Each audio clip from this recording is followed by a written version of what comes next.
예, 봉독해드린 말씀 가지고 얼떨결에 받은 은혜, 이런 제목으로 함께 은혜 나누기를 원합니다. 오늘 본문에 구레네 사람 시몬이 등장하는데, 이름은 시몬이죠. 구레네라고 하는 말은 지역, 동네 이름입니다. 그러니까 구레네라는 동네에 사는 시몬이라는 이름을 가진 사람이라는 뜻이죠. 이 사람이 유명한 이유는 예수님이 십자가를 지고 힘겹게 골고다를 걸어가실 때 예수님 대신 십자가를 지셨던 사람이기 때문에 유명해졌죠. 성경은 많은 정보를 제공해 주지 않고 있죠. 뭐 나이나 출생지 이런 것들은 알 수가 없습니다. 그 당시 세계에 흩어져 살던 유대인들을 디아스포라 유대인이라 그러죠. 그래서 이 구레네 사람 시몬도 세계에 흩어져, 특별히 이 아프리카의 저 북쪽 지역에 구레네라고 하는 작은 시골 동네에 살던 사람이었는데, 유대인들은 절기가 되면 모두 다 예루살렘에 모여서 축제를 벌이고 하나님 앞에 감사의 제사를 드렸는데, 특별히 유대인들에게 가장 큰 절기는 유월절이죠. 그래서 유월절이 되면 이스라엘에 살고 있던 사람들뿐만 아니라 세계에 흩어져 있던 유대인들도 다 예루살렘에 모여서 유월절 축제를 즐기면서 하나님 앞에 예배드리는 그런 절기 있는데, 이 구레네 사람 시몬도 유대인들의 이런 전통에 따라서 유월절 절기를 지키기 위해서 예루살렘에 방문했다가 큰 구경거리를 만나죠. 사람들이 많이 몰려서 구경을 하는데, 호기심에 이 시몬도 구경하러 갔는데 아마 체격이 굉장히 크고 건장한 남자였던 것 같아요. 그래서 가장 앞자리에서 구경을 해야지, 그리고 사람들 틈을 비집고 가장 앞자리에서 무슨 일인가 구경하러 가봤더니 예수라는 사람이 나머지 사형수 2명과 함께 힘겹게 십자가를 지고 걸어가고 있었죠. 이 예수님이 십자가를 지고 가시다가 쓰러지시기를 반복하니 로마의 군병들이 도저히 이 끝까지 십자가를 지고 가지 못하겠다, 그렇게 판단하고 이 십자가를 대신 질 사람을 찾았죠. 근데 맨 앞자리에 그것도 체격이 아주 건장한 젊은 남자가 눈에 들어오죠. 구레네 사람 시몬이죠. 그래서 이 구레네 사람 시몬을 붙잡아 예수님의 십자가를 지게 했습니다. 시몬은 이때 예수님이 십자가에 골고다의 언덕까지 십자가를 지고 같이 걸어갔고, 또 골고다 언덕에서 예수님의 양손과 발에 못이 박히고 또 십자가에 달리시고 죽는 모든 모습을 끝까지 지켜볼 수 있었죠. 시몬은 그 모습을 지켜보고 무슨 생각을 했을까요? 많은 생각을 했겠죠. 고통스럽게 죽어가는 3명의 십자가에 죽어가는 그런 모습을 보면서, 저 십자가에 내가 대신 달렸더라면 그 생각을 하니 너무 끔찍하죠. 몸서리 쳤을 수도 있습니다. 그렇게 끝까지 죽어가는 예수님의 모습을 지켜보고 그 장면이 너무 끔찍했기 때문에 아마 이 시몬의 가슴속 깊이 생생하게 남아 있었을 것입니다. 그리고 드디어 유월절 절기가 됐죠. 근데 유월절 절기에 예루살렘 거리로 나가봤더니 또 예루살렘에 많은 무리들이 모여있는 것을 보았습니다. 이번에는 무슨 일로 사람들이 저렇게 모여있을까? 사람들의 틈을 비집고 들어가 봤더니 놀랍게도 자기가 지난날 대신 십자가를 져 주어서 죽은 자칭 유대인의 왕 예수라고 하는 제자들이 비장한 어도로 설교하고 있었죠. 우리 사도행전 2장 14절 한번 같이 읽어보겠습니다.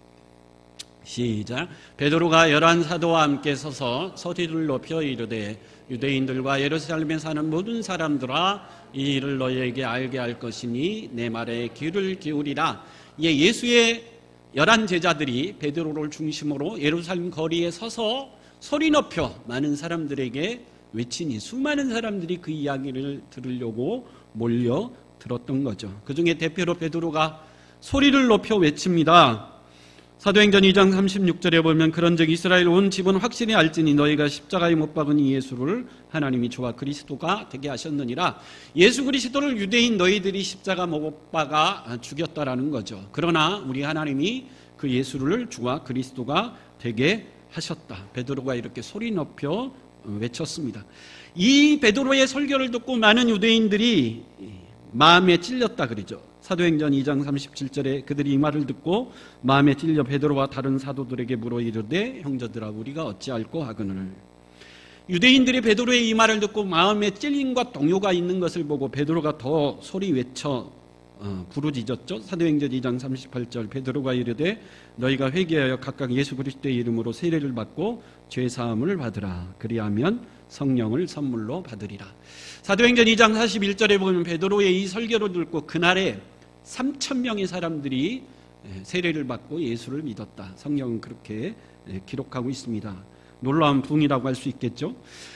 여러분 그 자리에 이 구레네 사람 시몬이 있었는지 없었는지 확실하지가 않죠. 있었을 수도 있고 없었을 수도 있습니다. 만약 그 자리에 있었다면 구레네 사람 시몬은 이 베드로의 설교를 듣고 비로소 깨달았겠죠. 자신이 대신 지고 올라간 그 십자가에서 예수님이 못 박혀 죽었는데 사실은 예수가 십자가에 못 박아 죽어야 하는 것이 아니라 그 자리에 내가 있었어야 되겠구나. 있었어야 되는 것이었구나.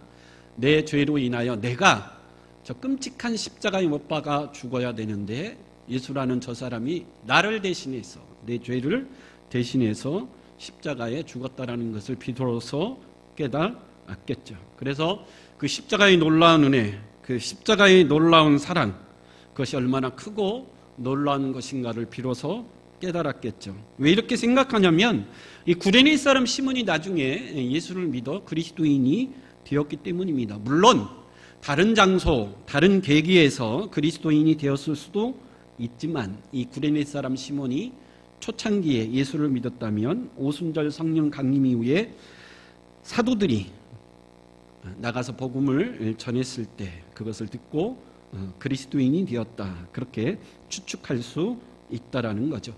오늘 본문에 그러한 반증, 증거가 등장하고 있죠. 오늘 읽은 마가복음은 마가가 쓴 복음서인데 이 마가가 마가복음을 써서 로마의 공동체, 로마 교회에 보낸 복음서가 이 마가복음이죠. 근데 오늘 로마 교회에 이 마가복음을 써서 보내면서 알렉산더와 루포라는 이름을 기록하고 있습니다. 오늘 21절 한번 다시 읽어볼까요?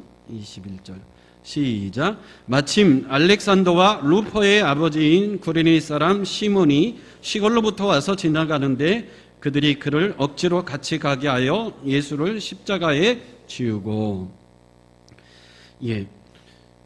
어떤 사람이 예수 대신 십자가를 졌다 그렇게 기록하지 않고 뭐라고 기록하고 있죠? 알렉산더와 루포의 아버지인 구레네 사람 시몬이 대신 십자가를 졌다라는 거죠. 왜 굳이 구레네 사람 시몬, 그것도 알렉산더와 루포의 아버지 구레네 사람 시몬 이렇게 이름을 정확하게 기록해 놨을까요? 여러분 성경의 이름이 나온다라는 것은 이건 보통 사건이 아닙니다. 수많은 사람들이 있었을 텐데 추리고 추려서 성경의 이름을 기록했을 텐데 알렉산더와 루포, 구레네 사람 시몬은 적어도 초대교회에, 그것도 로마에 있는 교회에 굉장히 영향력 있는 초대교회의 중요한 영적 지도자였다라는 거죠. 특별히 알렉산더와 루포는 로마 교회의 탁월한 영적 지도자였기 때문에 알렉산더와 루포 그러면 로마에 있는 교인들이 다 알 정도로 탁월한 지도자였는데 그 알렉산더와 루포가 누구라고요? 구레네 사람 시몬의 아들이라는 겁니다. 예수님 대신 십자가를 진 사람의 아들이요. 알렉산더와 루포가 이렇게 좋은 초대교회 로마교회의 지도자가 될 수 있었던 것은 누구 때문이라 그러는 거죠? 예수님의 십자가를 대신 진 그들의 아버지 시몬의 영향력이 있었기 때문에 그러리 그렇게 된 것이다. 그렇게 간접적으로 마가가 이 복음서를 통해서 이야기하고 있는 거죠. 이뿐 아니죠. 바울도 로마 교회에 편지를 썼는데 그게 로마서입니다. 로마서 16장 13절에 바울이 이렇게 기록해 놨는데 한번 읽어보겠습니다. 시작. 주 안에서 택하심을 입은 루포와 그의 어머니에게 문안하라. 그의 어머니는 곧 내 어머니니라. 루포는 시몬의 아들이죠. 그의 어머니는 구레네 사람 시몬의 뭐죠? 아내죠. 이 시몬의 아내를 가리켜 사도 바울이 뭐라 그러죠? 그는 내 영적 어머니라.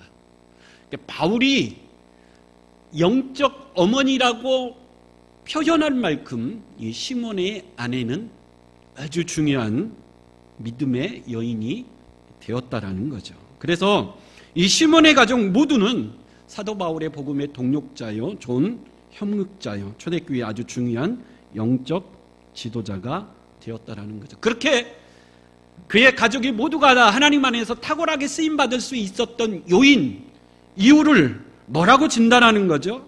오늘 이 구레네 사람 시몬이 예수의 십자가를 대신 지고, 그 이후에 시몬이 예수를 믿고, 시몬이 예수를 믿으니 그의 아내와 그의 두 아들이 예수를 믿고, 그의 아내와 두 아들은 초대교회의 아주 중요한 영적 지도자가 인물이 될 수 있었다. 오늘 그렇게 소개합니다. 그래서 이 구레네 사람 시몬을 통해서 우리가 잠깐 몇 가지 은혜를 나누기를 원하는데, 구레네 사람 시몬 그러면 항상 따라다니는 말이 있죠. 억지로 진 십자가였다라는 거죠. 오늘 21절 다시 읽어볼까요? 21절 시작. 마침 알렉산더와 루퍼의 아버지인 구레네 사람 시몬이 시골로부터 와서 지나가는데 그들이 그를 억지로 같이 가게 하여 예수의 십자가를 지었다 그럽니다. 이 말씀에서 강조되는 표현이 뭐죠? 구레네 사람 시몬이 예수를 대신해 십자가를 졌는데 어떻게 졌다라는 거죠? 억지로 졌다라는 거죠. 그럼 우리가 십자가 그러면 어떤 때 쓰고 있죠? 우리가 어떤 일을 힘들게 맡을 때 그것을 내가 져야 할 뭐라고 표현하죠? 십자가라. 내가 이 길을 가야 되는데 이 길이 참 힘들고 고단한 길이다. 그럴 때도 이 길을 무슨 길이라 그러죠? 내가 가야 될 십자가의 길이다. 힘들고 어려운 것을 맡아야 할 때 그걸 운유적으로 표현하는 것이 이 십자가라는 대명사가 되었습니다. 근데 우리 주님은 내가 져야 할 짐이 있고 내가 가야 할 길이 있다면 그 길을 어떻게 가기를 원하죠? 억지로 가기를 원할까요? 아주 자원하는 마음으로 기쁨으로 감당하고 그 길을 가기를 원할 겁니다. 그게 정상이죠. 선진 국가일수록 자원봉사자들이 많이 있다 그러죠. 선진 국가라 그럽니다. 자원하는 마음으로 기쁜 마음으로 봉사하는 사람이 많은 나라, 그게 선진 국가의 특징 중에 하나라 그러죠. 교회도 마찬가지죠. 교회도 많은 성도들이 주의 일을 감당할 때 기쁘고 자원하는 마음으로 감당하는 교회, 그 교회가 성숙한 교회요, 주님이 기뻐하는 교회인 줄 믿습니다. 그래서 여러분 할 수 있다면 교회에서 어떤 일을 감당하든지 기쁘고 자원하는 마음으로 감당할 수 있길 간절히 축원합니다. 근데 오늘 이 구레네 사람 시몬은 예수의 십자가를 질 때 사실 얼마나 영광입니까? 이 십자가를 사실 누가 져야 되죠? 사실은 주님의 수제자인 베드로가 져야 될 십자가인데 그 십자가를 예수님 대신 베드로 대신 졌으니 얼마나 영광스러운 일일 겁니까? 근데 억지로 졌다 그럽니다. 구레네 사람 시몬은 정말 운이 없어도 지질이 없다고 생각했을 겁니다. 내가 왜 이렇게 등치가 좋아서 로마 군인들의 눈에 띄어서 내가 이 십자가를 져야 하나, 재수가 더럽게 없다, 그렇게 생각했을 수도 있습니다. 근데 그럼에도 불구하고 억지로 십자가를 졌더니 어떤 일이 일어난 거죠? 나도 예수 믿을 뿐만 아니라 내 온 가족이 예수 믿어 구원받았고 또 내 온 가족이 주님의 나라와 복음을 위해서 귀하게 쓰임받는 그런 축복이 그에게 임한 줄 믿습니다. 그래서 우리도 주님의 일을 감당하다 보면 물론 기쁘고 자원하는 마음으로 하는 것이 정상인데, 근데 오늘 본문에 있는 시몬처럼 억지로 감당할 때가 많이 있죠. 그래서 늘 우리가 많이 듣고 하는 말이 뭡니까? 이건 내가 정말 할 마음이 없는데 목사님이 하도 하라고 해서 그냥 할 수 없이 하는 거야. 뭐 우리가 많이 하는 말 아닙니까? 또 뭐라 그러죠? 내가 장로가 아니라 내가 권사만 아니라면 안 왔을 텐데 그냥 체면 때문에 온 거야. 근데 잘 생각해 보십시오. 돌아보면 그래도 그 체면 때문에 억지로라도 내가 정말 명색의 장로라, 명색의 권사라 한 번 더 참고 내가 먼저 손 내밀고 한 번 더 양보하고 한 번 더 봉사하고 어쨌든 그렇게 살아왔기 때문에 뒤돌아보니까 내 믿음이 어느 때인가 훌쩍 뭐한 거죠? 자라나 있고 성숙해 있는 것을 볼 수가 있습니다. 세상에서는 억지로 하는 것이 별 은혜가 없을지라도 주 안에서는 그래도 억지로라도 하는 것이 주님의 은혜를 받는 좋은 통로가 되는 줄 믿습니다. 그래서 구레네 사람 시몬 그러면 억지로 전 십자가. 근데 오늘 설교 제목이 뭐라 그랬죠? 얼떨결해진 십자가. 억지로 준 십자가일 수도 있지만 얼떨결해진 십자가일 수도 있다라는 거죠.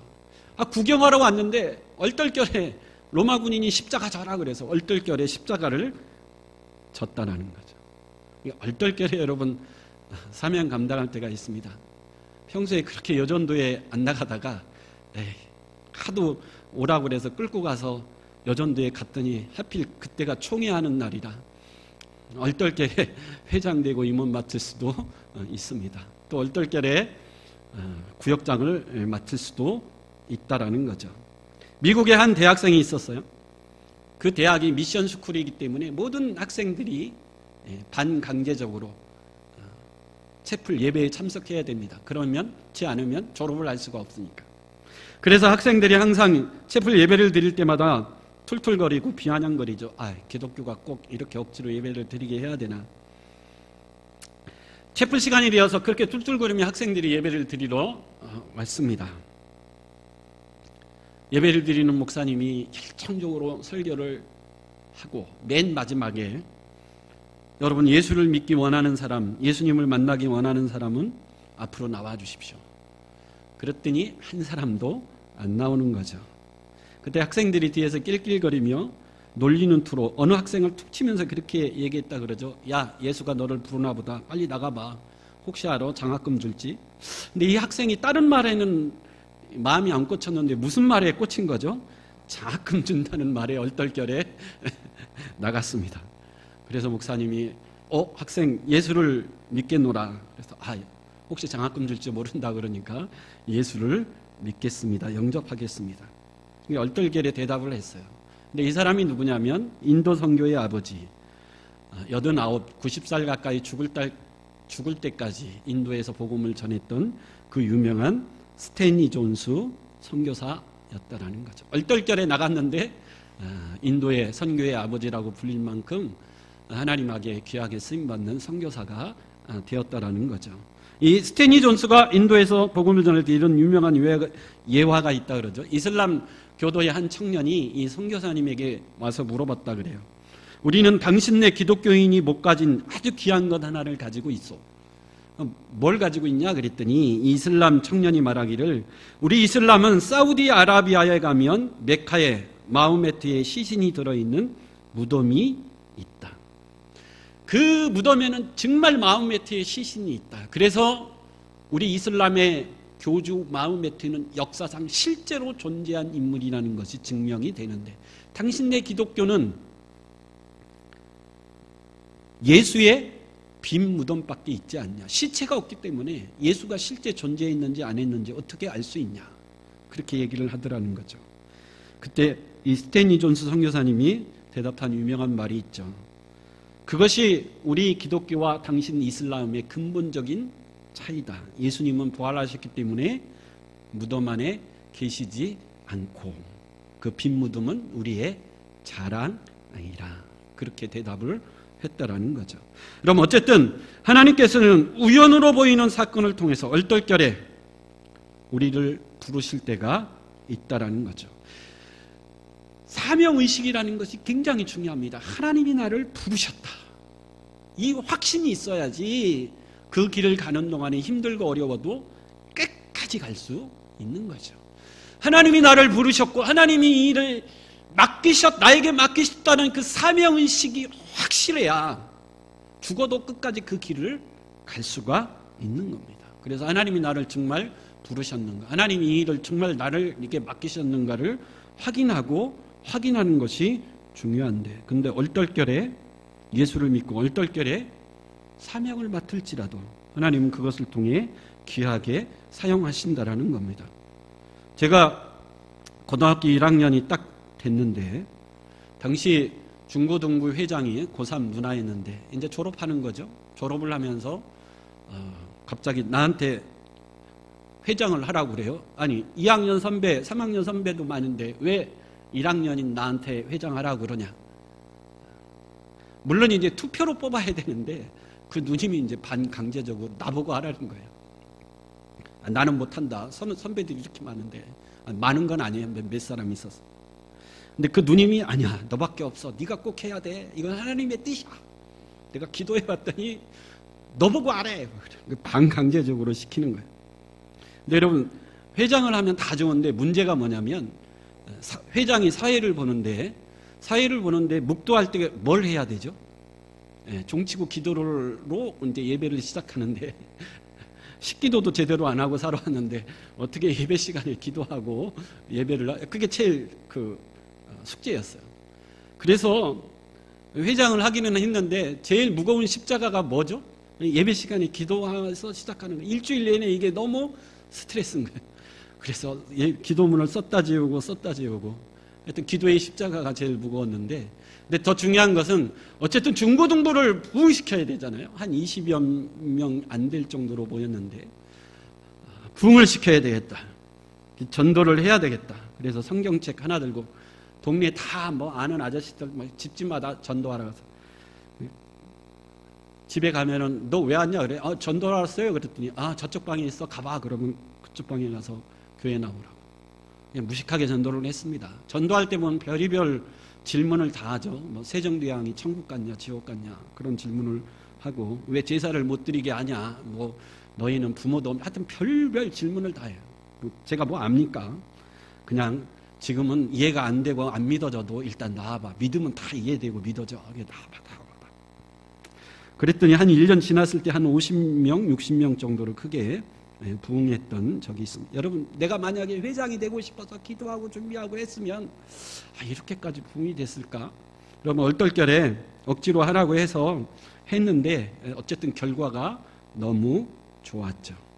오늘 본문 내용과 비슷한 이야기가 우리나라 초대교회도 있었죠. 한번 예화로 드린 적이 있는데 1866년 대원군의 세국정책이 강력할 때 평양의 대동강변에 미국의 상성 제너럴 셔머너가 나타났습니다. 근데 썰물이 돼서 배가 대동강변 모래톱에 걸려 꼼짝달싹 못하게 되었을 때 조선의 군인들이 공격하기 시작했죠. 보라살을 쏘고 불을 지르고 공격했습니다. 배에 불이 나니까 배에 타고 있던 승무원들과 승객들이 배에서 뛰어내렸죠. 그래서 뛰어내리는 이 승객과 선원들을 조선의 군인들이 쫓아가서 죽이는데 그때 조선의 군인 중에 박춘권이라는 군인이 있었어요. 27살 먹은 젊은이를 마주쳤는데 영국의 토마스 선교사였다 그러죠. 그 토마스 선교사가 한국말을 못하는데 예수 그러면서 몇 권의 성경책을 주었다 그래요. 박춘권이 그 성경을 받고 칼로 토마스 선교사를 죽였죠. 뭐 군인이니까 할 수 없이 죽이는 거죠. 그래서 대동강변에 순교한 순교자가 되었습니다. 근데 얼떨결에 이 박춘권이 성경을 받은 거죠. 그래서 이 성경을 어떻게 할까 하다가 조카인 이영태에게 주었어요. 근데 이영태가 성경을 읽고 나중에 예수를 믿고 숭실학교를 졸업하고 레이놀즈 선교사의 전도사가 되어서 우리나라 한글로 성경을 번역할 때 굉장히 중요한 역할을 감당했다 그럽니다. 근데 이 토마스 선교사가 죽기 전에 이 싸움을 구경하러 나온 어린이 최리란에게 또 성경책 몇 권을 던져주고 죽었어요. 이 성경은 당시 금서죠. 이 아이가 성경인 걸 알고 놀래서 평양 가명의 군인인 박영식에게 갖다 주었어요. 성경을 수거하는 책임자였던 이 박영식이 어린아이에게 그 성경을 받아서 어떻게 할게 하다가 유명한 얘기죠. 자기 집에 도배지로 썼습니다. 근데 성경을 도배지로 다 써서 놓고 보니까 들어넣어도 뭐가 보이는 거죠? 성경이 보이고 옆으로 들어넣어도 성경이 보이고 옆으로 들어넣어도 사방이 성경이니까 결국 성경을 읽다가 예수를 믿게 되고 그 집이 평양 최초의 널다리 교회가 되었고 그 널다리 교회가 장대현 교회로 부흥을 하게 된 거죠. 1907년 평양 대부흥의 출발점이 평양의 장대현 교회 아닙니까? 여러분 두 사람 다 얼떨결에 죽어가는 선교사님으로부터 성경을 받았지만 그 일이 우리 교회의 초기 우리 한국교회 초기 부흥에 엄청난 사람으로 쓰임 받았다라는 거죠. 교회 나오는 경우도 마찬가지죠. 여러분, 교회 나올 때 확실한 체험을 통해서 내가 예수 믿어야지, 그렇게 주님만이 나의 구주십니다, 그렇게 고백하며 나오는 사람이 있지만, 그러나 대부분 친구 따라 구경 삼아 교회에 나오는 경우가 대부분이죠. 이번 교회 연예인 초청 행사를 한다고 하더라, 그래서 연예인 얼굴이나 한번 보자, 그렇게 교회에 나오는 사람이 있고, 그런 계기를 통해서 얼떨결에 나왔다가 결국은 주의 신실한 일꾼이 되는 경우들이 대부분입니다. 어떤 때는 물론 부흥회를 열어서 말씀과 기도와 찬양을 통해서 예수 믿는 그런 은혜의 역사가 있지만, 대부분 그렇지 않죠. 교회가 주최하는 이런저런 행사, 어떤 때는 주님과는 전혀 상관없는 행사를 하는 것 같은데, 그럼에도 불구하고 그 방법을 통해서 교회의 첫 발을 들이고, 또 그것이 계기가 되어서 주의 신실한 일꾼으로 자라나는 경우들이 많이 있습니다. 사도 바울은 내가 한 영혼을 구원하기 위해서라면 나는 어떤 모양의 사람이 돼도 좋다, 그렇게 이야기했어요. 우리 고린도전서 9장 19절에서 20절, 22절 같이 세 구절 연달아서 읽어보겠습니다. 시작. 유대인들에게 내가 유대인과 같이 된 것은 유대인들을 얻고자 하며, 율법 아래에 있는 자들에게는 내가 율법 아래에 있지 아니하나 율법 아래에 있는 자같이 된 것은 율법 아래에 있는 자들을 얻고자 하며, 약한 자들에게 내가 약한 자와 같이 된 것은 약한 자들을 얻고자 하며, 내가 여러 사람에게 여러 모습이 된 것은 아무쪼록 몇 사람이라도 구원하고자 함이라. 이게 무슨 얘기죠? 어떤 사람이 바울에게 와서 당신 유대인인데 왜 헬라인같이 하고 다녀? 그랬더니 바울이 뭐라고 그래요? 나 유대인이야. 그리고 뭐같이 하고 다니는 거죠? 유대인같이 하고 다녔다라는 거예요. 근데 어떤 사람이 또 와서 당신은 이방의 사도라면서 왜 유대인같이 하고 다녀? 그랬더니 바울이 뭐라고 그래요? 나 이방인의 사도지, 미안해. 그리고 뭐같이 하고 다녔다고요? 헬라인같이 하고 다녔다. 그러다가 어떤 사람이 당신은 줏대도 없어, 왜 유대인이 됐다 헬라인이 됐다 왔다 갔다 하고 그래? 그랬더니 바울이 뭐라고 그래요? 나는 한 사람이라도 구원할 수 있다면 나는 유대인이 돼도 좋고 뭐가 돼도 좋고 헬라인이 줘도 됐고 약한 자가 돼도 좋고 병든 자가 돼도 상관없다. 한 영혼을 구원할 수 있다면 나는 어떤 사람이 돼도 뭐하다라는 거죠? 상관없다. 여러분, 지금까지 내가 살아온 삶의 방식, 삶의 스타일이 있습니다. 좋은 이미지가 있죠. 정말 그것이 옳을 수 있고 쉽지 않은 삶의 방식일 수 있습니다. 근데 내가 한 영혼을 구원할 수 있다면 그 모든 것들을 다 뭐 할 수 있어야 되죠? 버릴 수 있어야 된다라는 거죠. 내 것만을 고집해서는 안 된다라는 거. 교회에서 보면 어떤 사람은 나는 좀 지적이고 세련된 사람인데 저런 촌스러운 사람하고는 같이 섞이고 싶지 않아. 또는 반대로 나는 너무 가난한데 저런 부유한 사람하고 지내는 건 너무 부담스러워. 그래서 내 성격, 내 스타일에 맞는 공동체 교회를 찾아다닌다면 그분은 아마 주님 오실 때까지 자신에게 맞는 교회를 결코 찾을 수 없을 겁니다. 내 스타일에 맞는 교회가 세상에 어디 있겠어요?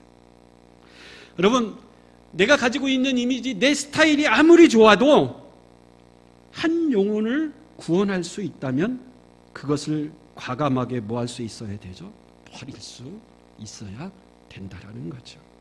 그리고 주 안에서 한 형제요 한 자매가 되었다면 아무 이유 없이, 아무 조건 없이 사랑할 수 있는 공동체, 그 공동체가 바로 주님이 기뻐하시는 좋은 공동체인 줄 믿습니다. 영혼을 위한 닭고기 수프라는 글에 이런 얘기가 있어요. 한 여자 운전수가 샌프란시스코 다리를 지나면서 톨게이트에 돈을 내면서 7장을 끊었어요. 그리고 하는 말이 뭐죠? 한 장은 내 거고 나머지 6장은 뒤에 오는 차 6개의 톨게이트 비니까 내 뒤에 오는 차 6대는 그냥 보내주십시오. 그 다음 차가 왔어요. 그냥 지나가라 그럽니다. 왜 그냥 지나가라 그럽니까? 앞에 있는 사람이 냈어요. 앞에 있는 사람 모르는 사람인데요. 하여튼 모르겠습니다. 앞에 있는 사람이 냈으니까 가십시오. 몇 대를 그냥 보냈죠? 6대를 그냥 보낸 겁니다. 근데 이 여자 운전수가 왜 그랬을까요? 그날 아침에 냉장고에 이런 글이 붙어 있었다 그럽니다. 때로 너의 인생에서 엉뚱한 친절을 베풀어 보라. 나와 아무 관계없는 사람, 아무 상관없는 사람에게 엉뚱하게 뭘 베풀어 보라는 거죠? 친절을 베풀어 보라.